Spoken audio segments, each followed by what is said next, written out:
Dit sur cette tendance sur les marchés actions auprès de nos intervenants, bien sûr, ce qu'on entend, ce que vous entendez toujours sur BFM Business, et puis il y a ce que disent les Hopi, la communauté des Hopi. C'est notre rendez-vous, comme tous les vendredis à la même heure, avec Fouad Riazial. Bonjour Fouad. Bonjour. Responsable développement bourse chez Cortal Consort. On va voir un petit peu quelle est l'humeur du moment, l'indice des Hopi, Fouad. Où est-ce qu'on en est cette semaine ? Plutôt une bonne nouvelle, car l'indice du sentiment communautaire des Hopi, qui s'exprime, je dirais, par un retour à l'équilibre en cette fin de semaine, avec 55% d'acheteurs et 45% de vendeurs. Tiens donc. C'est plutôt une bonne nouvelle. On n'aurait pas cru forcément. Exactement, oui. Les membres Hopi, en fait, d'une manière générale, je dirais, n'ont pas cédé à la fébrilité des marchés de cette semaine, surtout en fin de semaine.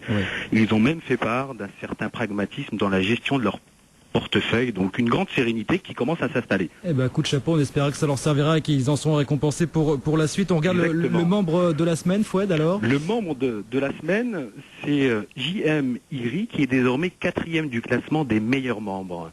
Il a une gestion qu'il qualifie lui-même de patrimoniale, qui résiste mieux à l'anxiété générale qui s'est installée et qui lui permet de faire un bond spectaculaire. Il a un portefeuille qui est constitué de 90% de grosse capitalisation sur le long terme et 10% pour spéculer sur du court terme. En fait, c'est un peu sa recette.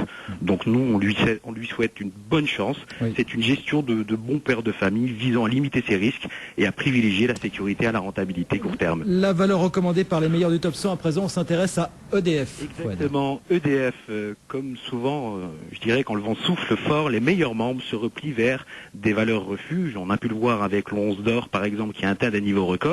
Où là, sur EDF, 85 recommandations récentes sur EDF et 85, je dirais, sont en l'achat. Donc les meilleurs membres pensaient déjà qu'à 27 € l'action était déjà considérée comme une bonne affaire.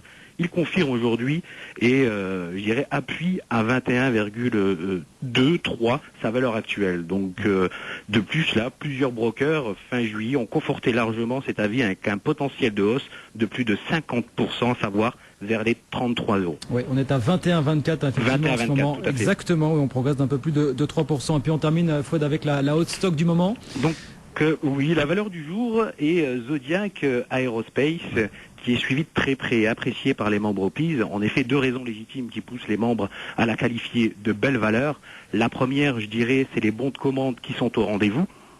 La deuxième, les membres nous rappellent le rapprochement potentiel avec Safran ou encore l'intérêt de la filiale américaine United Technologies via sa filiale Hamilton Sundstrand pour Zodiac. Donc l'avis général reste donc assez flatteur pour cette belle valeur. Toutes choses étant égales par ailleurs, il y a donc un consensus acheteur prononcé vers les 63 €, soit un potentiel proche de 16%.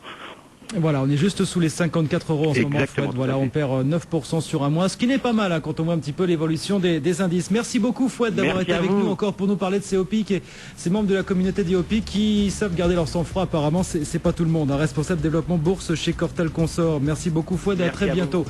À bientôt, il est 16h55 sur BFM Business. On va marquer une pause. Dans un instant, le journal de l'économie. Et puis, je vous rappelle, le club de la bourse. Dans une petite dizaine de minutes, on sera avec Sébastien Lemonnier de Tocqueville Finance et puis l'économiste Christian